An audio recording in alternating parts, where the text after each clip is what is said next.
Factsverse presents.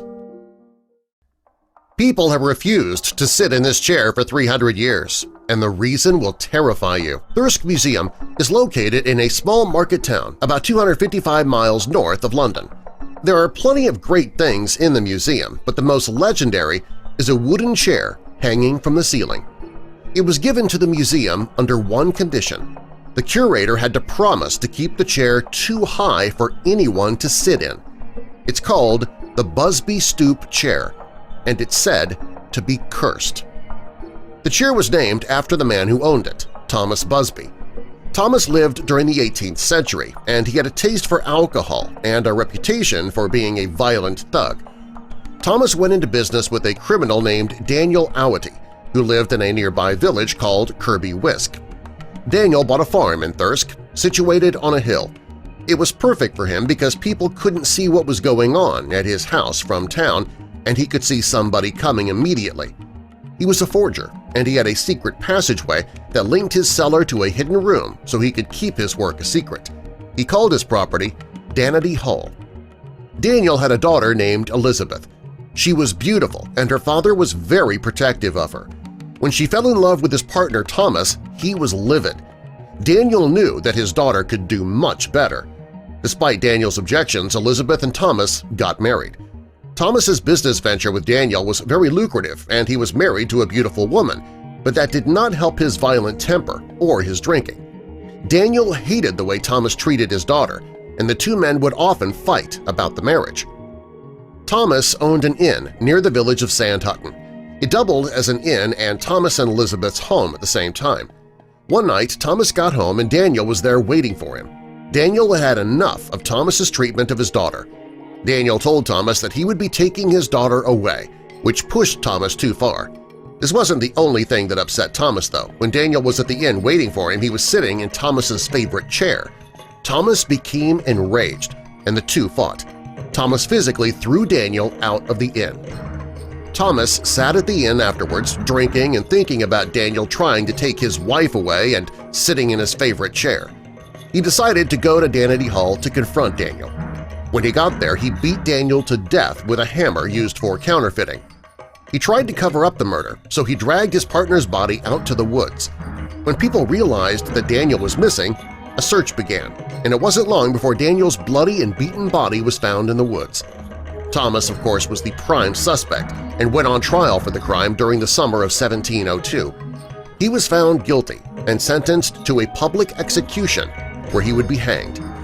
Afterwards, his body would remain on display in an iron cage suspended from a gibbet.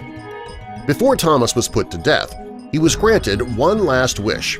He wanted to have a drink in his favorite chair at his inn.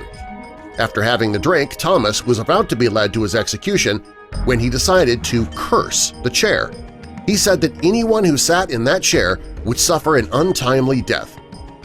His execution went on as scheduled, and it was believed that he haunted his pub after he died. After his death, the pub was renamed the Busby Stoop Inn.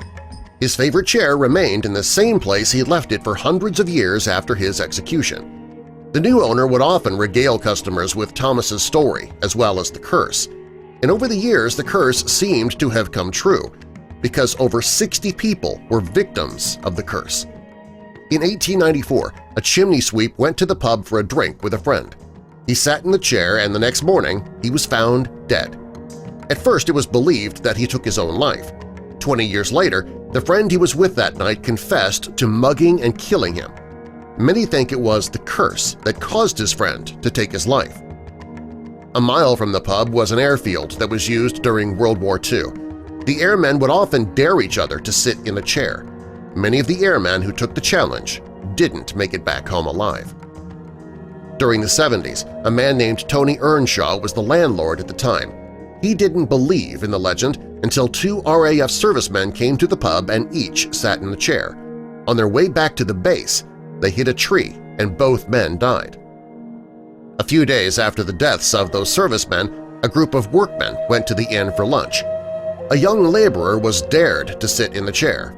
He did, and when he got back to the job site, he fell through the roof and smashed his head on the concrete below and died.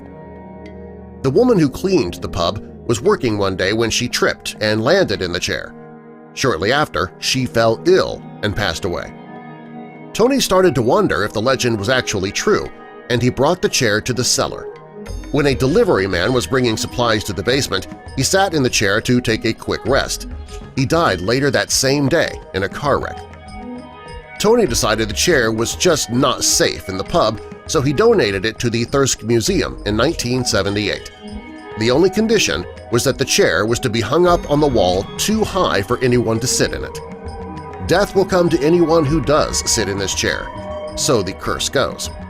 There have been many deaths related to the chair, so it's kind of hard not to believe that there might be something to the curse. What do you believe? Is the chair cursed, or is it just gruesome coincidence? Tell us in the comments. And while you're down there, let us know if you would be willing to sit in the chair if you were dared to do so. And subscribe for more.